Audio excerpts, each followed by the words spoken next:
me introduce our next speaker. It's Benno Berg from University of Amsterdam. And he will speak about fast object categories. Yeah, okay, so thank you, Vladimir, and also thanks to the organizers for giving me the opportunity to talk here. It's already useful for me because actually when I was preparing my talk, I realized that there were all kinds of obvious questions which I should have asked myself. And where is Oxford?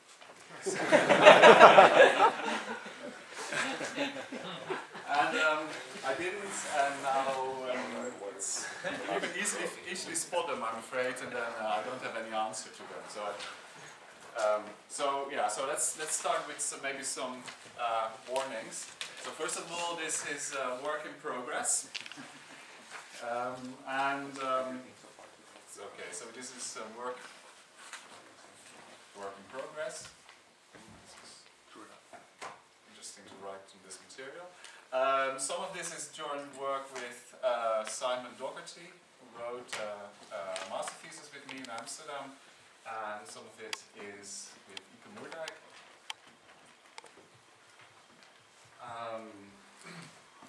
Another warning is that there will be no syntax in this talk. So actually, I'm giving this talk I'm just pretending to be a cat. No, I guess I am a category theorist. I'm just looking at type theory and try to make sense of it from a categorical point of view. Okay. So this will be a rather categorical talk. Isn't that presupposed by the previous line? Could be set theory. They're very much related. Yes, I agree. Okay. So suppose one is a category theorist. So I have a question. Why is it a warning that this is joint work with Ieke Moerdijk?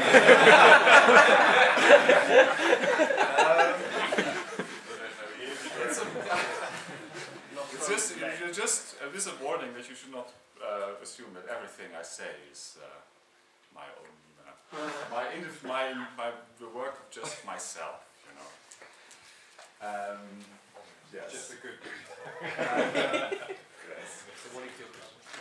Say again? Okay. Okay, so what I'm going to say now is very similar to, some notions as they were defined by André Joyal also to, in attempt, he's also category theorist trying to understand type theory. Right? So let's just say that if you look at the syntactic category, which you, of Martin-Lev type theory, and we just look at just the basic structure of contexts and types within contexts, we can organize this into a category, C, and then there will be a special class of maps, which will be the fibrations, with some class of maps F, say the fibrations, and these will satisfy some properties like well, let's say every iso is a fibration. Fibrations are closed under composition.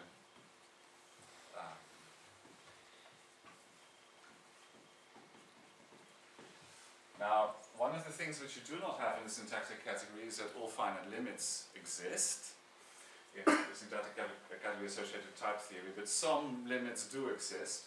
In particular, if you have a fibration, and so this is a fibration, and this is just an arbitrary map, the pullback of this fibration along this map does exist. So pullbacks of fibrations along arbitrary maps exist and are again fibrations. And the third condition, third property is that well, basically, type theory only sees fibrant things. Let's say the terminal object 1 exists, and every map from X to 1 is a fibration. Okay, so this is just, if you just look at the infrastructure, so to speak, of type theory, the structure of context-dependent types, what you get is something like this. This is in, if you look at Swayal's notes, he calls this a tribe. And the idea is that fibrations are like index families of sets. And this is a category where there are lots of families of sets, so a collection of families is a tribe. So that seems to be the idea.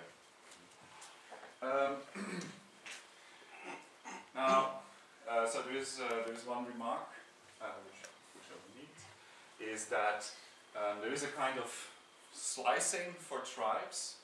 So if we have such a structure, and if A is an object in such a category C, well, then we can of course look at the slice category C over A, but it will not be a tribe because of the third property, because we are requiring everything to be fibrant, and the fibrations in this in the slice category are just going to be the maps which are fibrations in the original category. So we should take the full subcategory of the slice category, which consisting of the fibrations. So then C of A is a full subcategory of C over A on the fibrations is again a tribe. Okay.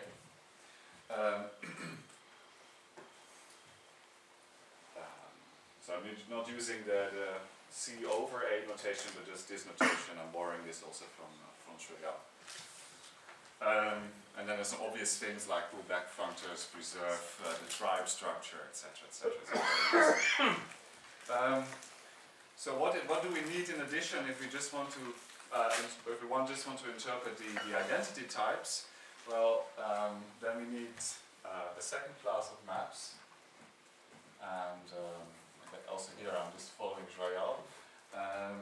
So I just define if I have a tribe, I call a map anodyne if it has the left lifting property with respect to all fibrations. So map is called anodyne if it has the left lifting property with respect to all fibrations. Fine. I guess everyone knows what it means. Now I want to add two more axioms to my notion of a tribe, and you might now expect Joyal has a notion of a homotopy tribe, but I want to sort of strengthen the axioms a bit. So I can't use the word homotopy tribe, so I just call it an identity tribe. Okay. I mean, also the terminology is still in well, it's not fixed. Okay. So let's see, what do you say? It's so definition. Let's say CF is an identity tribe if so, and the idea is that the syntactic category should, I mean, if we now add just identity types to Martin-Liff type theory, the syntactic category should have these properties. So so there should be identity types, so basically there should be path objects, okay? Now what I want to say is that not just path objects in C itself, but there are also path objects in every slice like this. And in addition, I want these path objects to be stable. And that's not something, the last thing is something that Joyal doesn't seem to require, but I want to have this, add this as an axiom. So if x to A is a fibration, so if a map x to A which is a fibration, and of course I can regard it as an object in C of A, then the diagonal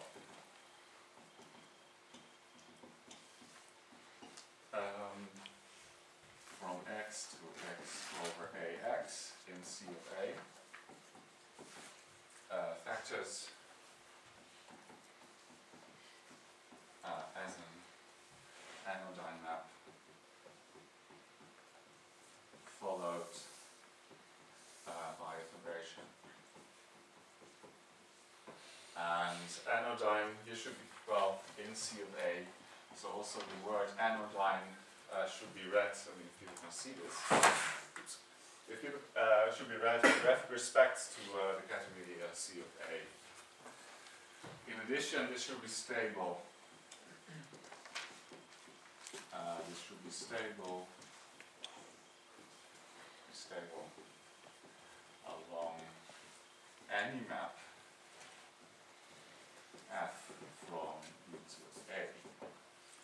So by which I mean that if so I mean this factorization will be something like x to P of x over A to A, sorry, this is x times AX. This will be an anodyne map, and this will be I mean, I will usually call this thing R, and this will be the fibration, and this is a pair consisting of two maps that we usually call S and T for source and target, and this is a reflexivity term. So what I mean is, I mean, this whole picture lives over A, and then if I have any map in my category from B to A, I should be able to pull this entire thing back and again get a path object. So in particular, of course I get that this thing is a fibration, but I don't seem to get that this, the pullback of this map over here is again anodyne. So that's basically the content of this axiom. And then there is an additional property which is quite useful, and that is that I require that anodyne maps are stable under pullback along fibrations.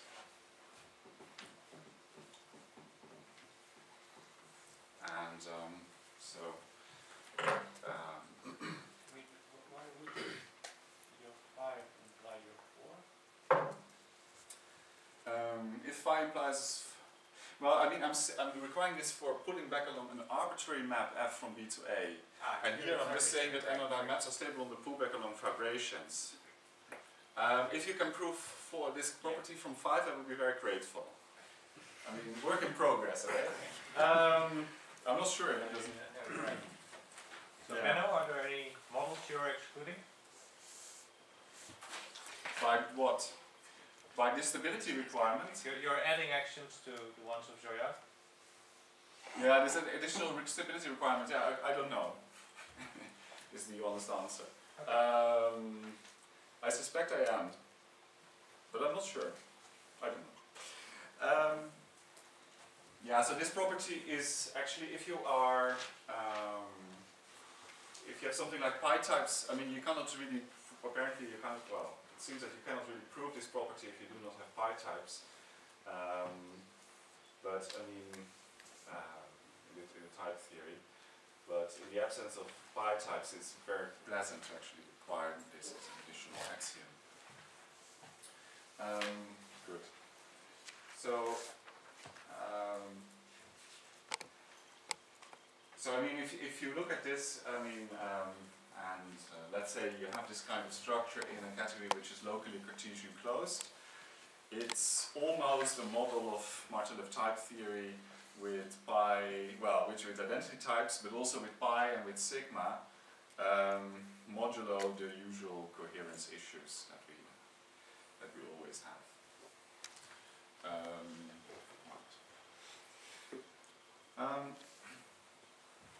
So this is just what we get in the syntactic category, and this is some environment in which we can start to do some basic homotopy theory.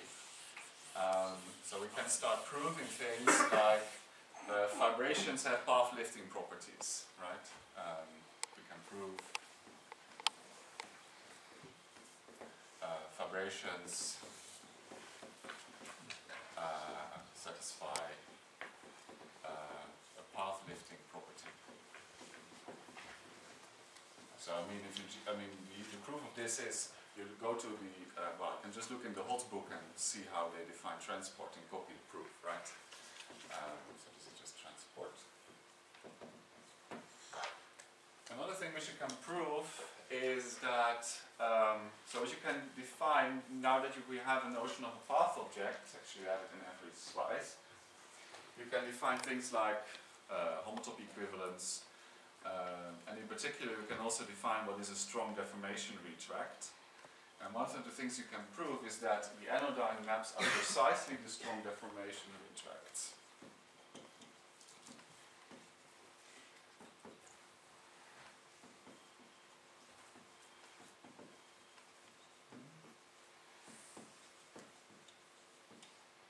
So this is a nice exercise. In fact, I mean, this was already proved, I mean, in a type theoretic setting by Nicola Gambino and Richard Garner in their paper on identity type weak factorization systems. Another thing which you can prove is, okay, that's the other thing that we prove, is that there is a weak factorization system. So every map can be factored as an anodyne map followed by fibration.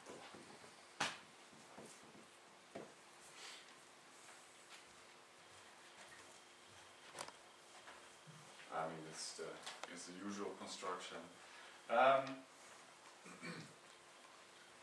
So some things which we do not seem to have, well, let's say that, I mean, some of the, what you can see from this axiomatization is some of the peculiarities, I guess, of Martin-Lev type theory.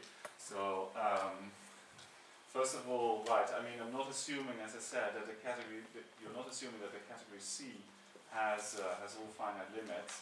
I mean, actually, when you start doing some basic homotopy theory in this setting, at every step you have to be very careful that the pullback that you want to construct actually exists, which means that you always have to appeal to this lemma that you're actually pulling back a fibration.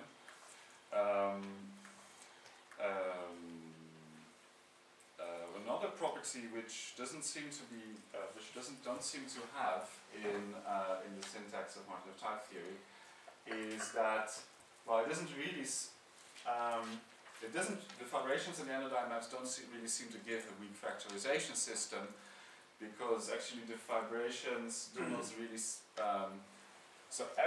the fibrations, well, not everything which has a right lifting property with respect to all anodyne maps necessarily has to be a fibration, or so it seems. Well, in Martin-Lev type theory, sorry for interrupting, but yeah. You would typically not every map which is isomorphic to a fibration as a fibration. Yes, exactly. Just for that's the first. Yeah. Yeah, but I think it's not even. But then I don't know. Maybe you can prove that everything is isomorphic. I suspect that's not. But it's also a very good question, which someone should prove. Yeah. One thing I can prove is, okay, we could call, but one thing we could do, we could define a notion of a, let's say, a closed identity tribe to be something which is an identity tribe in which the fibrations are precisely those things which have the right lifting property with respect to the anodyne maps. And then one thing I can show is that in a closed identity tribe, something is a fibration if and only if it has the path lifting property. So this also seems to be the case that not everything which has a path lifting property is necessarily a fibration, but if the identity type is closed, then actually that is true, and in fact that's an equivalent to the identity type being closed. So identity tribe closed, meaning fibrations is everything which has the right lifting property with respect to all anodyne maps.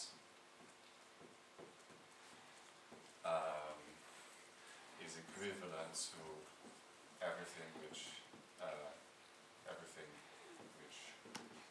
has the right lifting property. Sorry, everything which has the path lifting property is a fibration.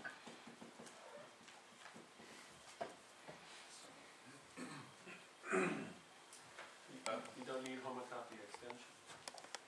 Just paths. Yeah, so what I mean by path lifting property is right that you can lift paths. Yeah, that's what I mean.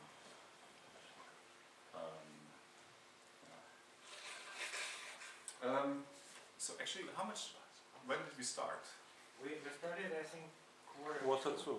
Quarter two. Quarter two. Oh, okay. Good.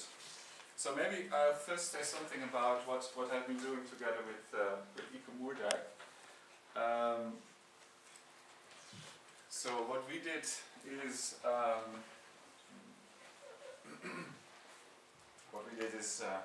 Benno, yeah. if you have so is the identity, class identity tribe, is it a tribe? Because it seems that to make fibrations to have right lifting property with respect to undyne maps, you have to close, if we think about syntax, you have to close dependent projections under arbitrary retracts. Yes, If exactly, that's right, yes. And it's not clear to me that if you close them under retracts, you'll be able to pull everything back. What do you mean, pull everything back? So your condition 2. Right. I'm not, yes. Okay, so you could just, I tried this as well. Okay, so you could just try to define sort of the closure of an identity tribe, where you would actually take the old anodyne maps and then define the new fibrations to be those things which have the right lifting property with respect to all anodyne maps, which coincides with actually having some sort of path lifting property. And then you would not like to show that that is a closed identity tribe, and you get struck on precisely this axiom. Yeah, I agree. Yes. I had trouble with that. Yes. Proving some others. Yeah. Sorry, could you maybe explain to us, let's initiate it in that business. So, we're talking about replacing fibrations by the class of maps which are left, which have the right lifting property with respect to the anodyne maps. Yeah. But isn't such a class ordinarily closed under pullback? Not if you assume that not all pullbacks exist. And this is the. Yeah. I see. So in the category where pullbacks exist, yeah, then there's no problem. Automatically Then there's no problem. I see. And that's exactly the problem with the syntax. Because in order to do that, you have to close dependent projections under retracts. Yeah. If you close them under isomorphisms, then you're good. And you have the structure of vibration category. Which is cool. But there are other structures too. Okay. Good. Let's see. So one thing I did together with Ieke is, maybe another thing. Maybe let's actually first make a remark. So you can actually define definition.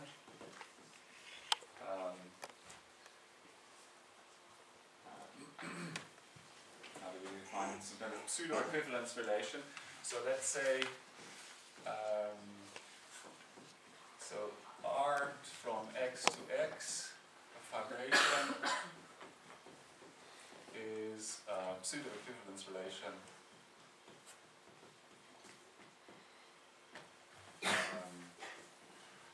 If three things hold, so I mean there should be a reflexivity, right? Something. So basically, I'm just going to define. It's just going to be an equivalence relation in the language of type theory, right? So there should be some kind of reflexivity term, and there should be a symmetry term, and there should be some transitivity term. I mean everything. Everything. Well, satisfying certain requirements. And then one of the things that you actually can prove is that every path object, P of x, actually defines such a pseudo-equivalence relation. I mean, just on the basis of these axioms which I've written down, defines a pseudo-equivalence relation on any object. Right, I mean, that's the... I mean, you have to be a bit... you have to be a bit careful because, I mean, we don't have pi types or anything, but I mean, this axiom number 5 is quite useful, especially for showing that this relation P of Px on x times x is transitive. So if we take this step, we can do this kind of homotopy exact completion or kind of setoids construction. So we have for any, say, we start with an identity type CF, we can define a new category whose objects are just these pseudo-equivalence relations.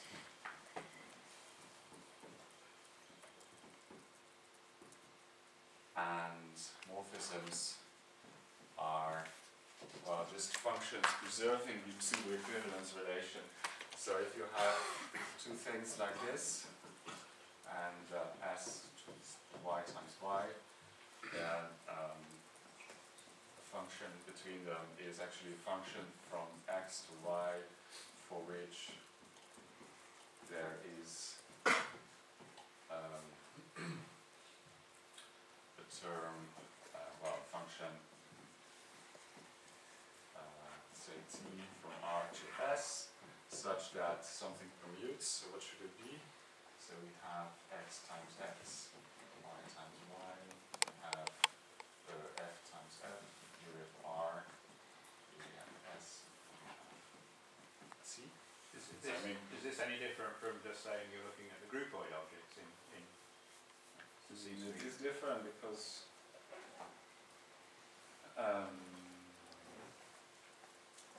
why is it different? Well, I'm not assuming any kind of Well, 3 is not associated, probably. yes, right. I mean, I'm just saying that there should be objects of the appropriate type. I'm not saying that. assuming associativity. Right? No. And also probably, and this exists, is probably exists. in the traditional meaning of this word. Yeah, yes. Which meaning? We can see part of choice. Yeah, so any map, okay, so if something is a map from x to y if there exists in the category, a map from R to S such that this commutes. This is not entirely true because actually I have the quotient, so I identify two such maps, and F will be equivalent to G if and only if there is, what is it, there is a map, well, let's say S from X to S, or should we call it S maybe, such that, well, let's say these things are called source and target, S and T, then SP is F, and TP is G. Right, I'm identifying two functions if they're, if all their images are S equivalent, and I have sort of a proof term for it, I mean, which is this P. Right. So, this you could call it, well, it's basically Seto's construction, or you could call it some kind of homotopy exact completion. It's an exact category, I mean, by which I mean that it has all finite limits. I mean, this is somewhat nice. I mean, you start with something for which we have issues. Not all finite limits exist, but this category has all finite limits. In addition, it is regular, so there's a regular epi monofactorization, and the regular epis are stable under drawback. And all quotients of equivalence relations exist and are also stable under drawback. That's what I mean by exact. Yeah. Sorry. Was there a question? It was me, I think. Oh, sorry.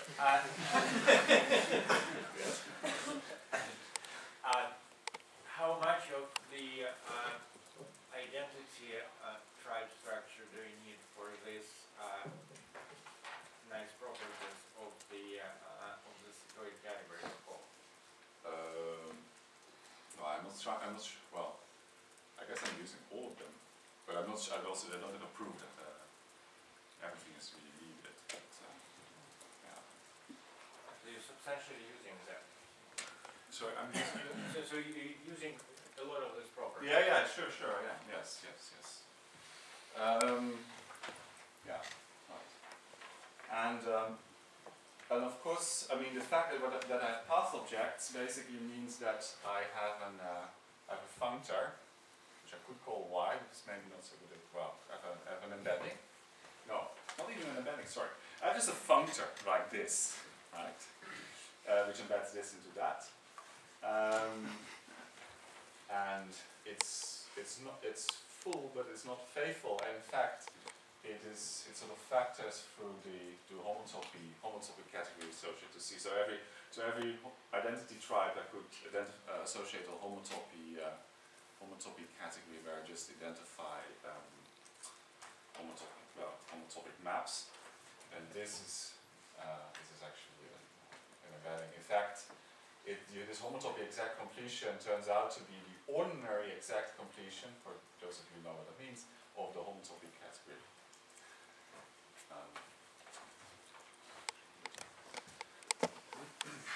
Now another thing.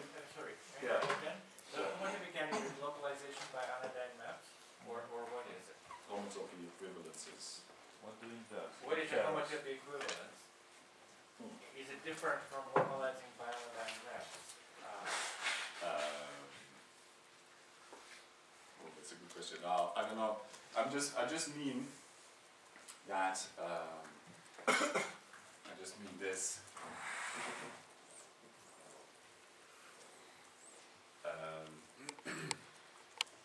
Well, I'm just going to basically. I'm just going to identify two maps if they're homotopic. So I mean, if I have two maps, F and G like this, I will identify them if.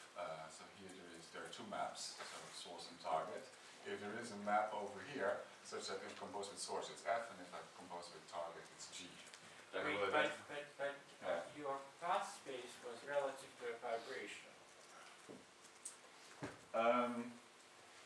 Yeah, but then now I'm just implying this. Okay, so this is just a path object in the slice over one. Okay. Yeah. So I can do this in every slice. But I mean, when I just write down the path object, I just mean the path object in slice over one.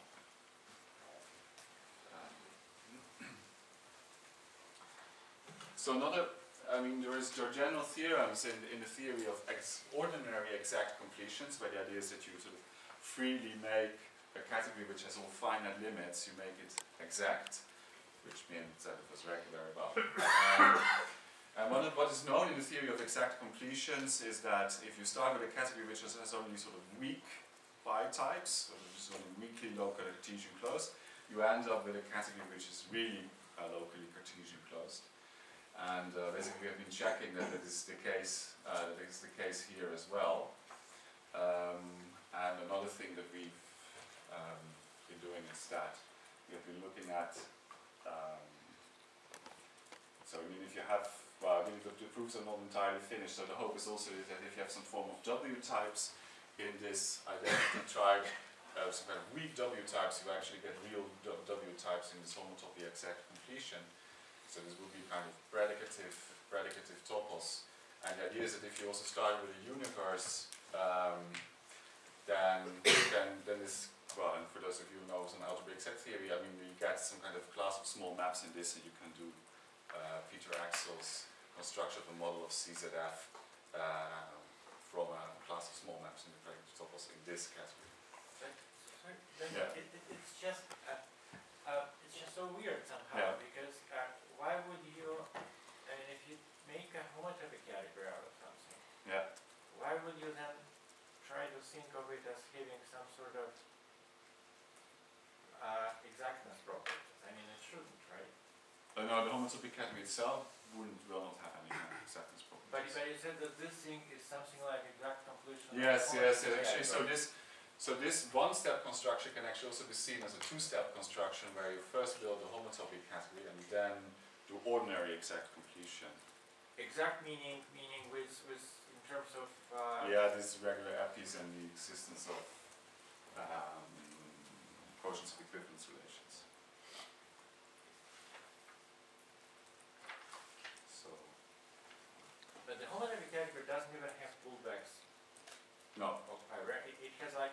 except direct product, for example. Yes, that's right. Yeah.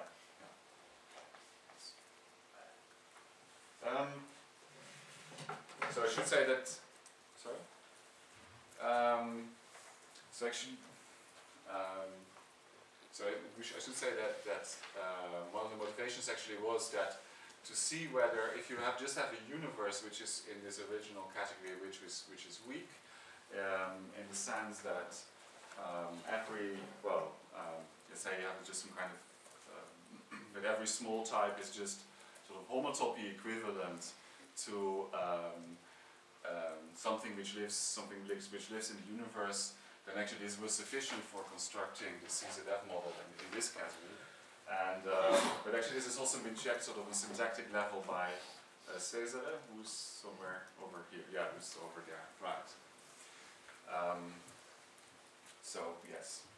But as I said, I mean this is still work in progress, so I hope we'll get there. Now I want to talk about something else, which is some of the things that I've been doing with Simon Docherty and with some other people, which is to talk about path object categories, which basically is a very simple way of actually constructing closed identity tribes, if you want. So I mean, I just want a very sort of simple algebraic structure which is sufficient for constructing closed identity tribes. And I just want to derive everything from the existence of path objects having very nice properties. And then we can already see that if we do that, then probably we're going to define the anodyne maps as the strong deformation rejects and the fibrations as the things which have a certain kind of path lifting property. So let's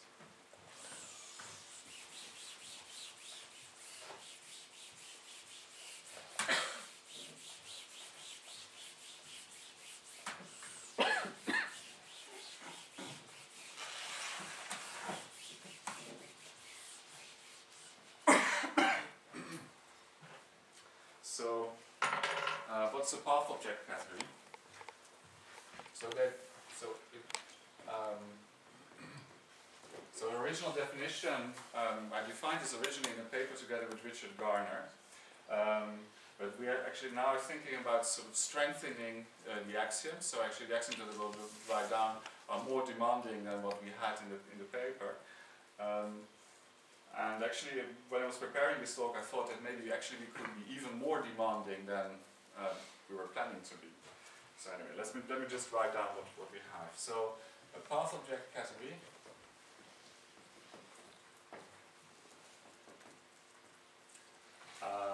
is a category C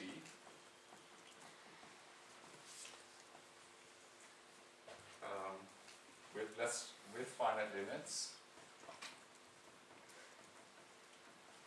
So we don't have the problems that we had before. I mean, I should say that the syntactic category is not going to be an example of such a path object category. It's just going to be a means for constructing models of type theory, but the type theory itself will not be an example of this. So, for the syntactic category, together with an endofunctor,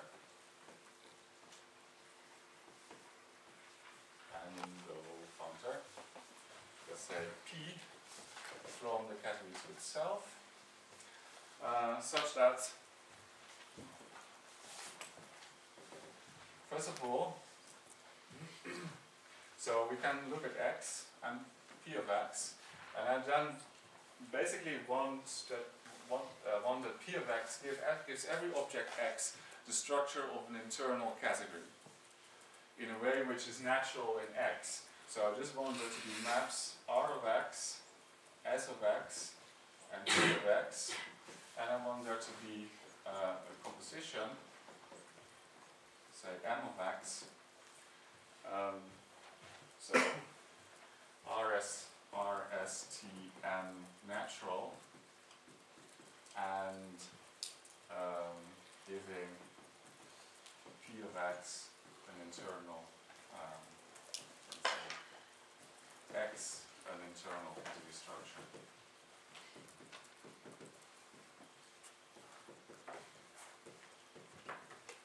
see. So in particular, I'm going to require that composition is strictly associative and so forth, and so on and so forth. I also want there to be a kind of twist, which just takes a path, and then just the idea is that it just reverses it, so it creates a path which the other way around. So, and for this is an identity on objects in solution. And of course I also want this to be natural in it. And the thing that I just realized this morning is that I think in all the examples that I can think of, which satisfy all the other requirements, I can actually force this thing to be an internal groupoid. So actually that tau of x actually becomes a kind of inverse for x. So maybe I will do that at some point. The other requirement is that P preserves finite limits.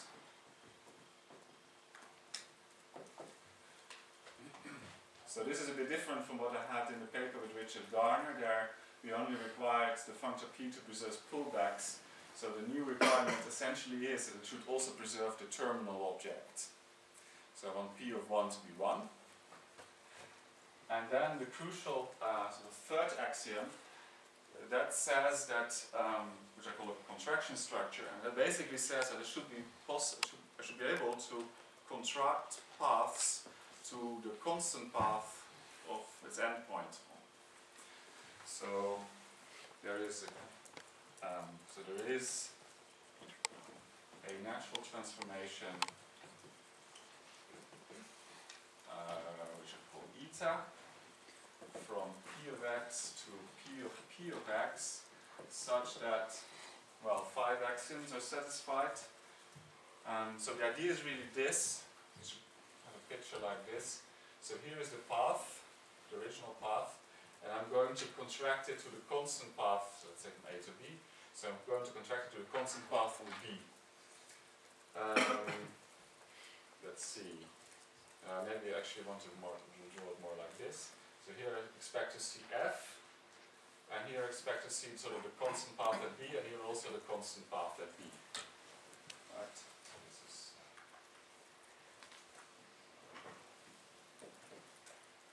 so that's basically what the axioms say. So the source of this thing is 1. The target of this contraction is a constant path on its endpoint. Then this is 1, and T composed with eta is R composed with T. Right, so this, the first, so if I just think of it like contracting like this, then this first equation says there's F here, the second equation says I see the constant path here, the third equation says I see F here as well, and then the fourth equation says I see the constant path from B here. And then I just have another requirement. So it just says that if I start contracting the constant path, I don't expect anything to happen. So nothing happens.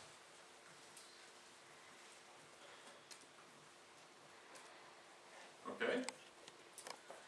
So that's the notion of a path object category. As I said in the paper, we had a slightly different axiomatization. We didn't require that P of 1 equals 1,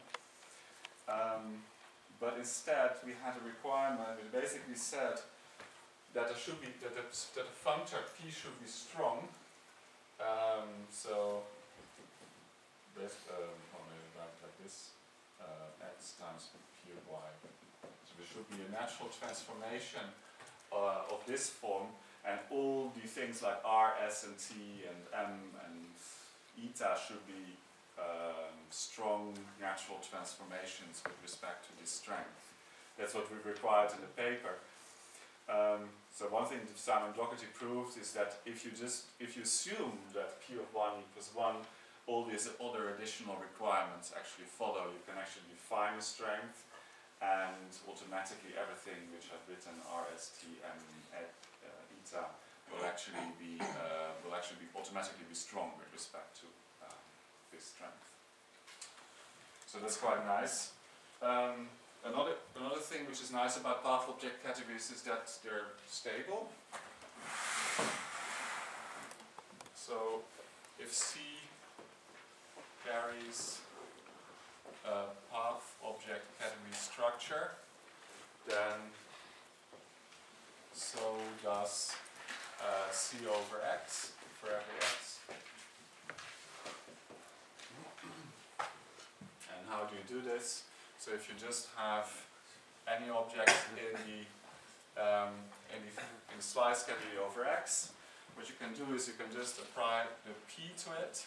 It's a functor, and then I can pull back along the reflexivity, and then here I get something like the path object category structure on Y in slice over X. So just define this as pullback.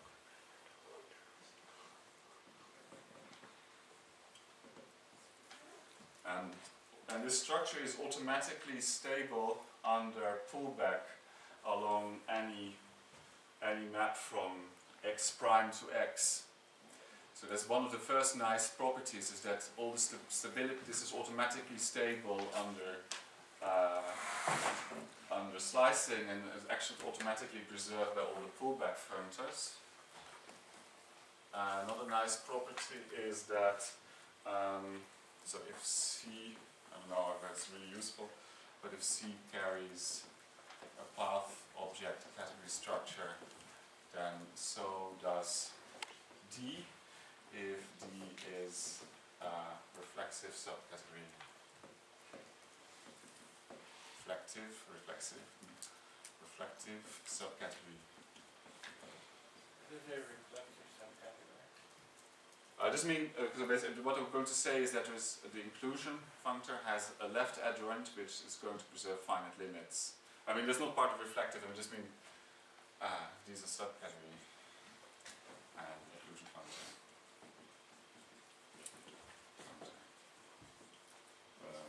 Maybe that's left adjoint.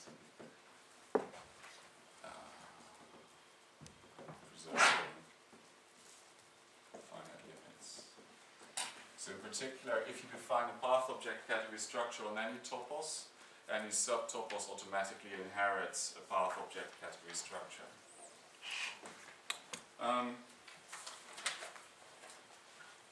So yeah, so the main thing really is that, as I said, I mean, as we have a path object category structure, we can actually define such a closed identity tribe in a way which is very explicit. So if C carries a path object category structure, then it carries the structure of a closed identity tribe. So what you do first of all, how do you do this? So what you say is, if you have any map F from Y to X, then you can define the factorization of this map in the usual way. So what do? So let's say we have P of X, X. I'm just going to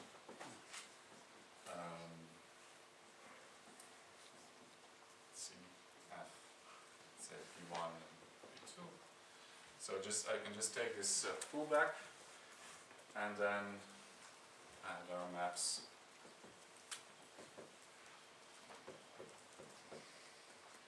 What is it? From Y to P of F and then to X. Let's say lambda, let's call this lambda F and rho of F.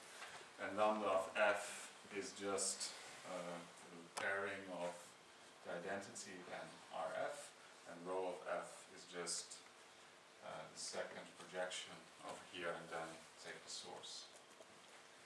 Okay, so this is all very explicit. And then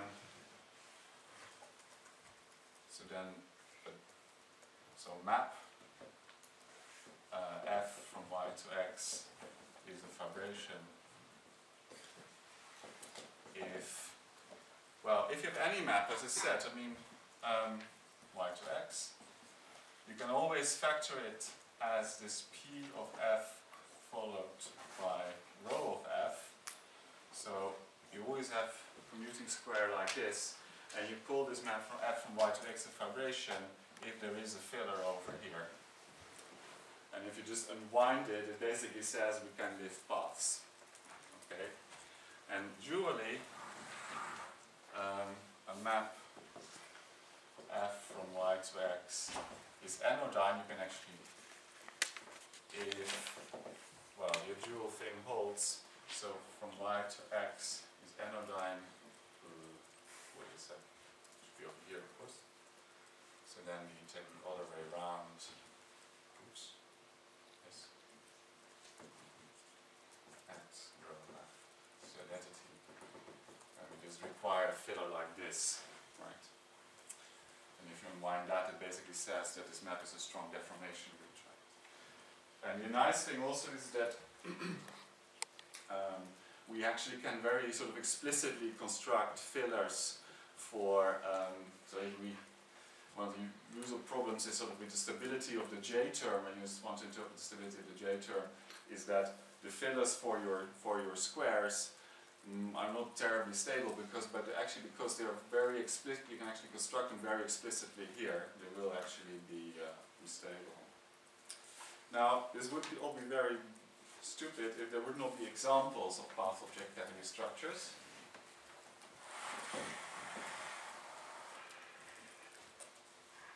So maybe we should talk about that.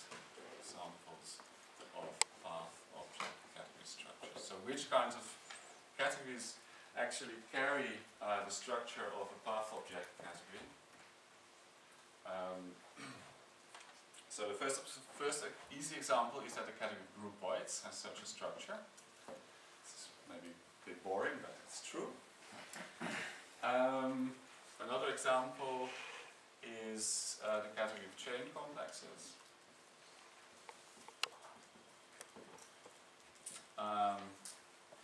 Another example is, well, Jaap van Oosten constructed such an example on the effective topos.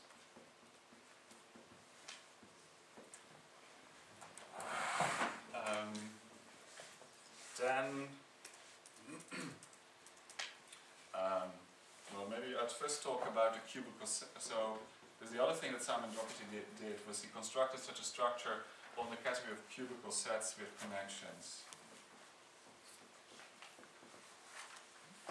Sorry, Yeah. how can one possibly get strict associativity to that? Because of the way I define px. Okay. So, I mean, yeah, there's something odd going on, I agree. I mean, also because if you look very carefully, every object is going to be fibrant. Every map to the terminal object is a fibration. And so, yeah, there are no common filling conditions here. So how does it work? Is your path object just X or something? Ah, very good. You've got me. Yeah. That. So what's the idea? So basically, we're just going to look at paths in the cubical set, in a sense. So, so let's see at level. I mean, it gets more difficult as you go up higher the dimensions, but the idea is something like this. So, if you have one to, so what? So path, an element of P of x which goes from this f to this g, is just going to be a sequence of cubes like this. Okay, so it's a. But the sequence Let's see, is this correct? Oh my god, what am I saying? No, that's what am I saying?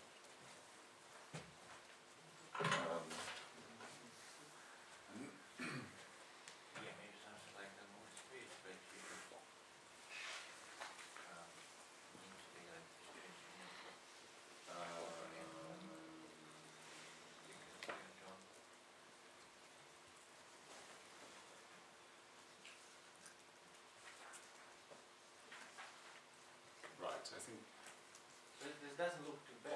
Yeah.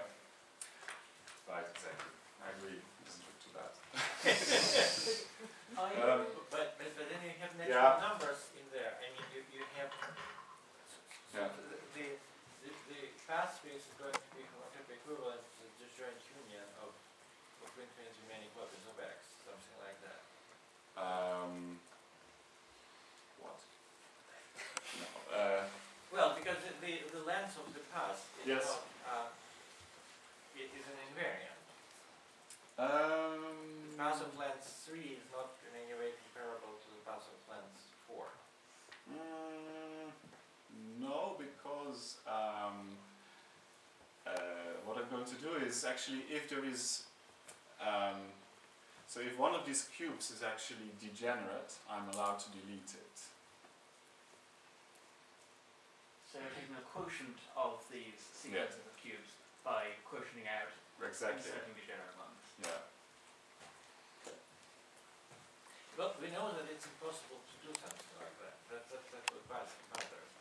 Okay, and then why is that? Because it would seem to me that that way you would create a strictly associative loop space of a space.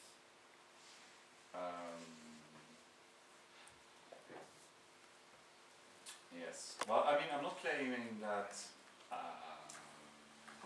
I'm not claiming that I can define such a structure on the category of topological spaces. Well, the cubical sets are Yeah, a model. Yeah.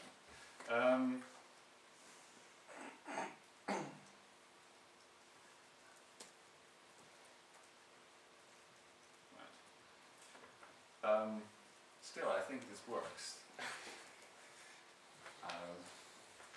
I mean, and yeah, as I said, I mean, the intuition really is that you're allowed to sort of delete. I mean, if this cube happens to be degenerate, you're allowed to delete it. And another thing which is important, yeah. So the crucial thing is how do these connections come in? So I mean, I can't really draw this in this dimension. So a typical path in connecting this to this actually looks like something like this. And then when I want to contract it, so A, B, C, E or something like that. When I want to contract it to its endpoint, so what kind of picture do I want to draw? So I guess it should be the same path over here. So it should be B, C, D, and E over here. So what am I going to do? Right, so in order to, now I basically have to fill everything over here, and I'm going to build, so what I'm going to do here is I want to have some kind of degenerate things on B over here. And that I can do by using the connection structure, and here there will be ordinary degeneracies, like this. So CB, degeneracy, and something over here. And what is it? So there's going to be an ordinary degeneracy over here, I guess. And here there's going to be a connection, etc. So using the normal degeneracies plus the connections, and I can actually fill this entire cube where there will be a degenerate path of some length over here, but actually length doesn't really play any role whatsoever because because I'm quotienting by sort of degenerate paths, degenerate sort of cubes in the middle. So I actually can fill this square like this, and the thing which I have over here will really be the constant path at X, well, E. I don't have too much time, so I claim that something similar can actually be done in the category of simplicial sets, and I don't know how to. So in the original axiomatization that we had, that Richard Garner and I had, we actually where we didn't require that P of 1 was equal to 1. We could actually define such a structure on topological spaces because then we define P of X to be the more paths. So this paths in X of sort of variable length. So those things can of course be composed strictly in a strictly associative way. and also you have a sort of strict identity because there's the path of just length 1, that's length 0, right? Now that we actually insist that p of 1 equals 1, this doesn't quite work, but I think actually you can define such a structure on the category of equilogical spaces, which are spaces together with an equivalence relation on it, and then the maps should be continuous and actually also preserve the equivalence relation in addition. And this might be a more interesting category to look at anyway, because this category is locally partition closed. Yes. Yeah. Say again? What is, if you take p to be more fast, yeah. What is then p of the point? Well, that's precisely the point. It will be the positive reals, right? The non-negative. Non-negative. By real? How do you? Well, I mean, I'm just thinking of more paths as paths which have some kind of non-negative length. Right, so it is a more path would be something like consists of a positive, non-negative real number and a path in the space which has that length. Okay. Sorry, what problem are you solving with using ecological spaces that p of? Yeah, I claim that, I have a student who claims, maybe I should be careful, that actually he can in that way sort of also make sure that p of 1 equals 1. And the pictures that he's drawing are basically the same as in the cubical set case.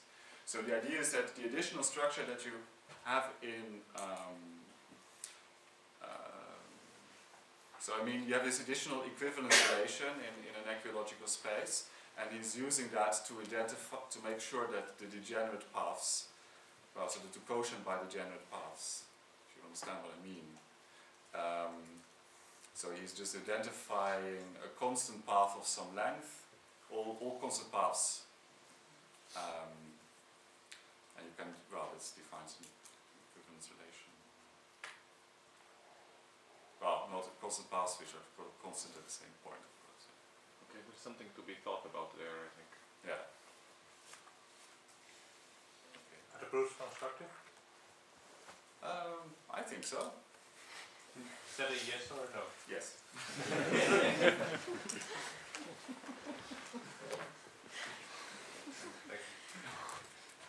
Yeah, that's basically what I wanted to say, so thank you.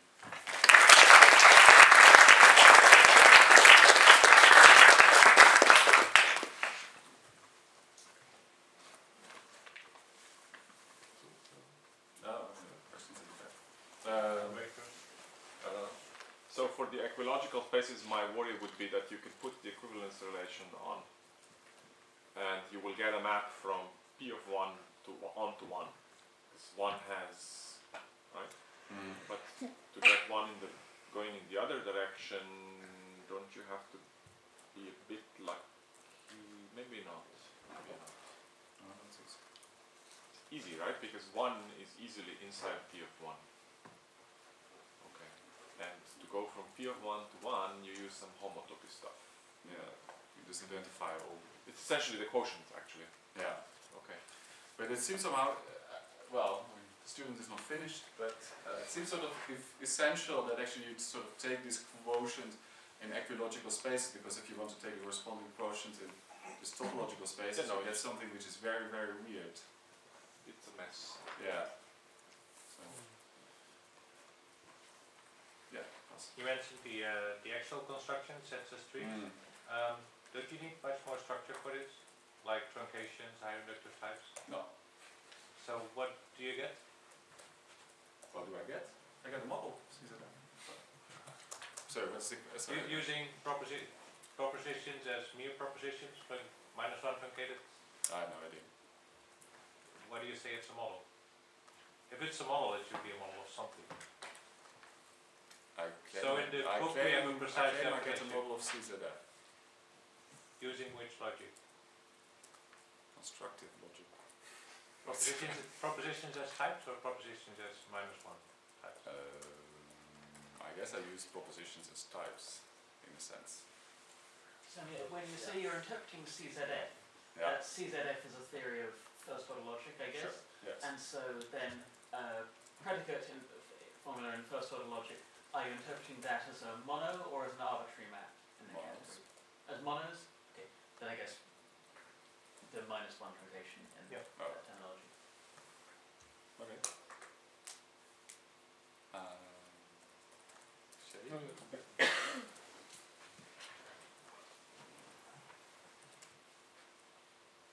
So just to make sure, is there some precise formulation in the case of cubical sets, which is kind of maybe? Yeah. Actually, yeah. So this Simon Docherty wrote his. Well, I mean, we're planning to turn this into a paper, but he already wrote his master thesis, and I'm not sure how publicly available that is. It might be on the website of our institute, even. Is it? Yeah. Someone's nodding. Okay, it's apparently on the website of our institute. I mean, it's going to be eventually, yes. It's eventually going to be there. Yes. Yeah, That's for I mean, sure. I mean, how soon? I don't know. Yeah, I don't know. Yeah, it's sort of Yeah, seems they all very published their initial. master's thesis, so. Yeah.